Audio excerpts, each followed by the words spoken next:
عن أبي هريرة رضي الله تعالى عنه قال قال رسول الله صلى الله عليه وسلم الدنيا سجن المؤمن وجنة الكافر।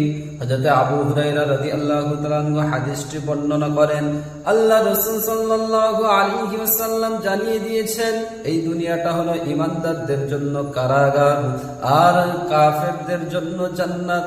অর্থাৎ যারা ঈমানদার হয়, মুত্তাকিন হয়, মুসলমান হয়, আল্লাহকে মাননেওয়ালা হয়, রাসূলের প্রেমিক হয়, এদের ওপর কষ্ট, বিপদ, আপদ, মুসিবত বেশি আসে না কম। আর যারা কাফের হয়, রাসূলকে মানে না, নবীকে মানে না, আল্লাহকে মানে না, জান্নাতকে মানে না, জাহান্নামকে মানে না, কিয়ামতের দিনকে অস্বীকার করে, এরা জান্নাতের মতো দুনিয়াতে বসবাস করে কি করে না।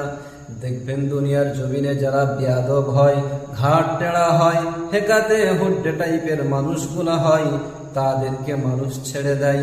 কিন্তু যারা সহজ সিধা ভালো মনের মানুষ হয়, এদের ওপর আঘাত বেশি হয় না কম হয়।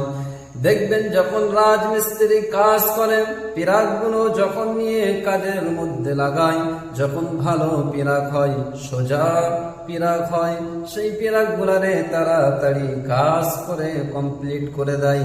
আর যত টেরা বেকা পিরাক হয় সেগুলোকে সাইড করে দেয়, কাজের মধ্যে লাগায় না। ঠিক তেমন কাল কিয়ামতের ময়দানে যারা সহজ সিধা ভালো মনের মানুষ, ভালো চরিত্রের মানুষ, ঈমানওয়ালা মানুষ, মুত্তাকিন মানুষ, মুসলমান মানুষ, আল্লাহকে মাননেওয়ালা মানুষগুলোকে আল্লাহ তাআলা ঠিক তেমন জান্নাতের মধ্যে বেছে বেছে রেখে দেবেন। আর যারা খারাপ ছিল, অন্যায় কাজের মধ্যে লিপ্ত ছিল, তাদেরকে আল্লাহ রাব্বুল আলামিন জাহান্নামের মধ্যে নিক্ষেপ